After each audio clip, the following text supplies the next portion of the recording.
All right. Welcome to Ask a Realtor. We've got some cool topics to talk about tonight. Right now, I'm going to get everything set up here. Let these tunes roll. I'm setting up, and we'll jump right in. Okay. I'm going to share the live stream on social media. I encourage you to do the same. Maybe there's some other folks out there in your network that would be interested or benefit from the topics of the conversation.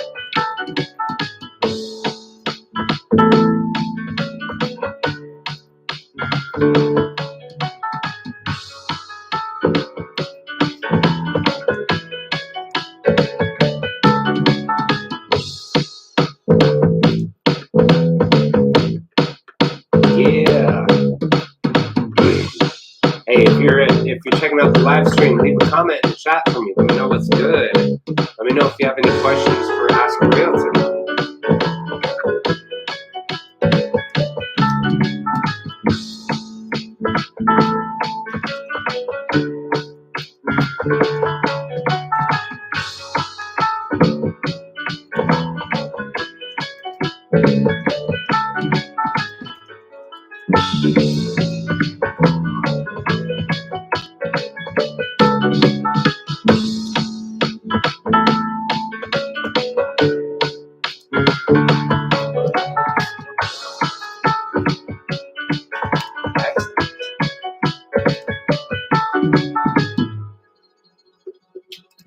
All right. Welcome. I'm Joseph, eXp Realty, and welcome to Ask a Realtor. Appreciate you guys tuning in and checking it out. Every episode of this gets recorded and they are stored on the YouTube channel. We actually have a playlist just for the Ask a Realtor live streams, so feel free to check that out. And while you're over there, please subscribe to the channel. I think we got some cool content for you aside from these videos and including these videos. Fantastic. So I've gotten some questions about leasehold estates. What are those? What is going on with that?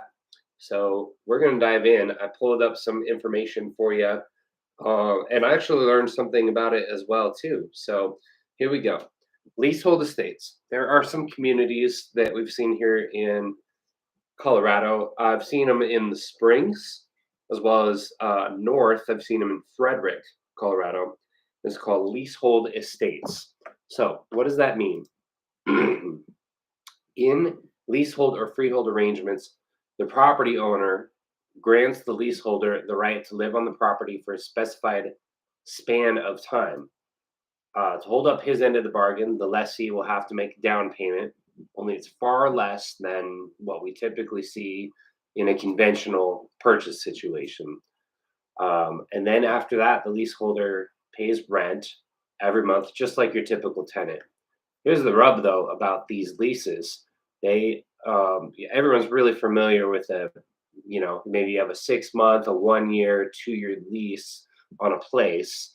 But a leasehold estate, those leases are far longer. They can span from 40 years to 100 years. That's a really long time for a lease, right? So how does that even work? I mean, with a lease that's maybe going to outlast the people involved. Well, let me break that down for you here. Basically, how that works is that since the leaseholders are committing to renting property for such a long span of time, they have a clear advantage over more temporary tenants in that they can have their way with home improvements. Leaseholders can renovate to their heart's content, build additions, or even erect whole new buildings on the land, and rent those units out to tenants of their own choosing. Keep in mind that all of this would be subject to the arrangement that they have with the owner, right? So, but short of any restrictions on that stuff, these are all within the realm of possibility with the leasehold estate. At the end of the lease, however, unless the contract stipulates otherwise or a longer lease is negotiated, the property or land reverts back to the owner, improvements and all. Let me say that again. You have your 100-year long lease, you have your leasehold estate, you have someone in there paying rent on it over the 100 years. Guess what? At the end of that 100-year period, that property reverts back to you as the owner, including if they did any work on it, built any structures on it, any improvements to those structures. That's all yours. It's no longer theirs. So that's the rub there with the lease, with the leasehold. Um, they're fairly rare, but again, there's a couple of the communities here in Colorado. So I wanted to dive in because people have asked about these particular communities. Um, Benefits, leasehold properties, for one, they're usually less expensive than purchasing the same land outright. That's definitely the case with the ones here in Colorado. Um, that's why I get so many inquiries about them. Is that either people are like, "How is this house going for this price?" When you look at all the houses around it in the surrounding area, and they're so much more expensive than that one. That that's it right there. It's a leasehold estate. You own the house, but you don't own the dirt. It's leased.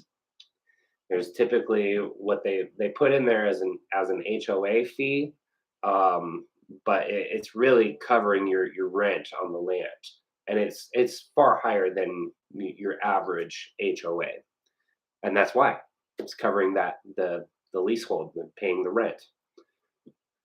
You can also sell your leasehold to someone else without the property owner's permission or involvement. The more time left on the lease, the more valuable it is. So, depending on what your needs are, maybe a leasehold place is right for you. I'll tell you this, in my experience, a lot of lenders can't touch them, can't do loans on these leasehold properties. I do have a lender partner that I work with that has done them. She's well versed with them. So if you're interested in learning more and seeing if maybe you qualify, um, leave me a comment, send me a message, and I'll be happy to connect you with my lender partner and see what we can get done for you there. But wanted to touch base about that just for that simple fact that those ones are out there. A couple of different properties or a couple of different subdivisions, I guess, that are considered leasehold here in Colorado. Again, Colorado Springs and Frederick is where I've seen them. Let me know if you know of any other leasehold communities here in Colorado. Leave me a chat on that. Fantastic. Great. Let me jump in here and see how we're doing on the chat. Okay, quiet on the chat box tonight. That's all good. I'm going to keep this rolling though and just dive into our next topic. Next thing that we're going to chat about here will be home tours.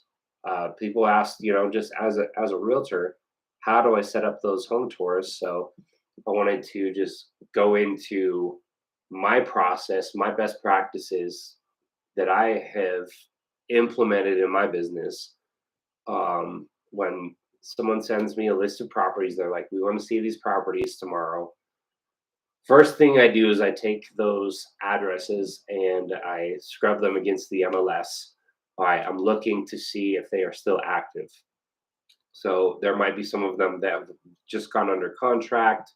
I'm making sure that, if it's a for sale by owner versus a property listed on the MLS, I can figure that out pretty quick. If I plug it into the MLS and it's not there, I'll take that property's address over to Zillow or even just Google it to find the listing that my clients were looking at, so that I can see the same thing they're looking at and figure it out. If it's in Zillow listed for sale by owner, great. I can usually find the owner's contact information right there, reach out to them and set up that showing. So I start there. I want to weed out the ones that are not available to my clients. I want to respect their time as well as my own, right? So I'm only showing them the properties that are actually still available, that are actually still in the market.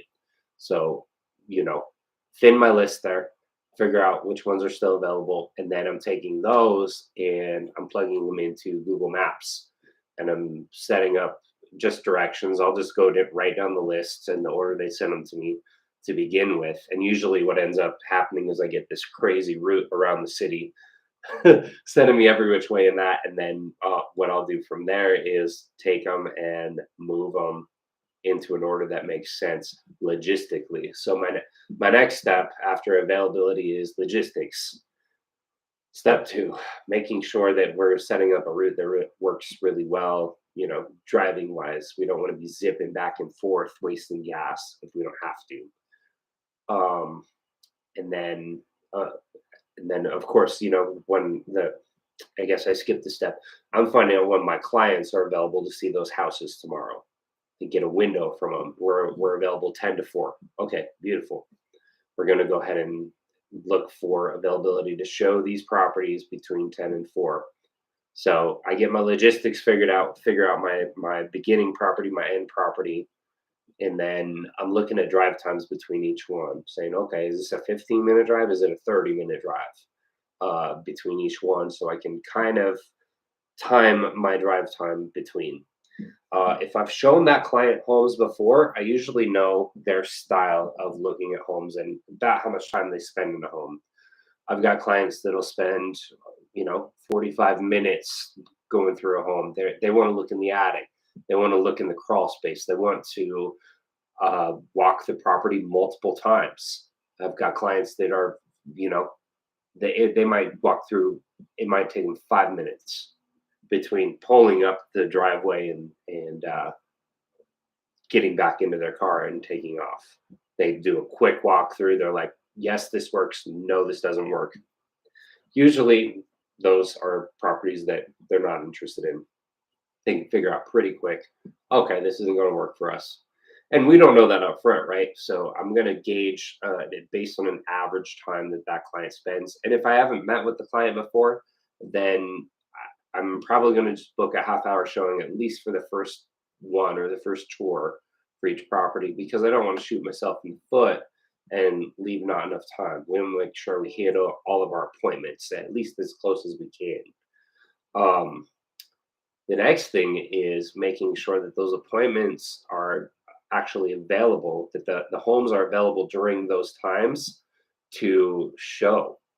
And that is where it gets really tricky because, okay, prior to COVID, it was a very, very commonplace, and we're only just now seeing it start to come back, that homeowners would allow for overlapping showings.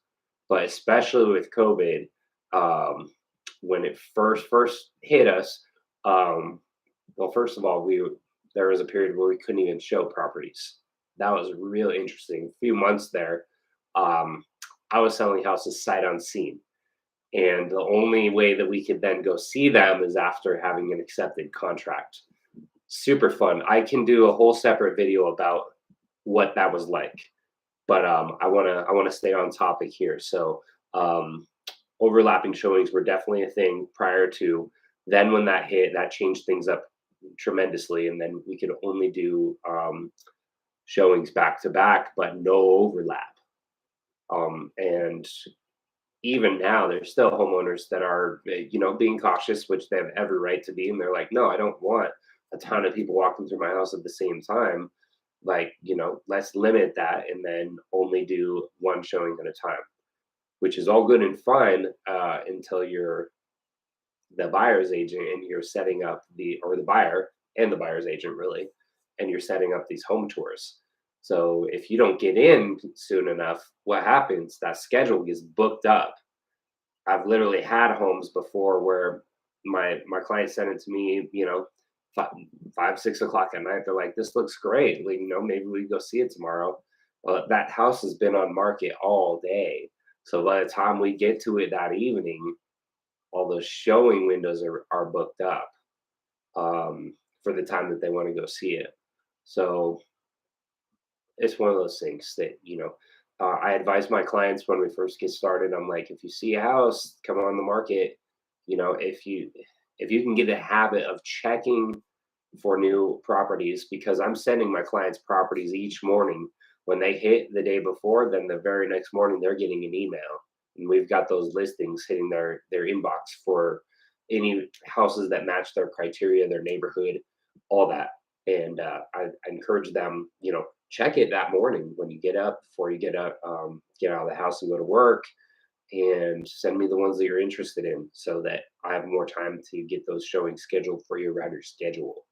We can be a lot more flexible around your schedule then, versus if you're looking at it that night after work, people have been booking it all day, and we might have way less options available to us and less flexibility there. So home tour, I figured out my logistics, and I have my time window, my buyers available to see homes. So I'm going through and I'm looking. I'm like, this one is completely blocked out. I can't see it that day. We're gonna have to move that one to the next day. Okay, this one looks good here. So we can actually see, of the 4 homes they sent me, we can see 3 of them today. Boom, boom, boom. Lining them up according to how long per showing my buyer takes, if I know. If not, I'm starting with a half hour, and then we kind of adjust from there. And then drive times between. So that's how I, in my business, plan my home tours. Last step that I do is, once I submit these, then the seller has to approve the showings. So I'm watching for the approvals to come through. And as they come through, I'm sending my clients a calendar invitation to go see that house at that time, that date. And the nice thing is, in Google Calendar, I put in the location too. So all they have to do is go into the email that I sent them, and it's got that, and they can just click the address, and it'll pull it up in Maps, and they can just pull directions right there. So I try to make it just as easy as I can on my clients, because in this market, there's not a whole lot that is easy on buyers. Let me put it that way. Cool. So I think I breezed through that topic here. What else do you guys want to talk about? Let me check in on the chat box here and see how we're doing. Okay. Okay. Nothing here live. So listen, I pick out a couple of these topics each time, just so that I definitely want to put that content out there that folks are expressing that they're interested in. You can log in live and ask questions right here on the air, and I'll answer them for you. Or afterwards, you can always send me an email or a text, give me a call, with anything that you would like me to bring up on the channel. And those topics are great because it allows me the time to dive in and do some real deep digging research on that stuff for you as well. And I learned something from it for my future clients that ask me that same question, right? So, and then everything's recorded on the YouTube channel. So this is why we're doing this. This is episode 7. I really appreciate you guys checking it out.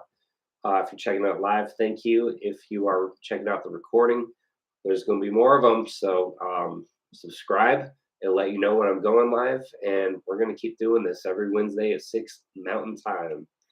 Thanks, guys. Have a great one. And I'll check in with you on the next episode of Ask a Realtor. Later.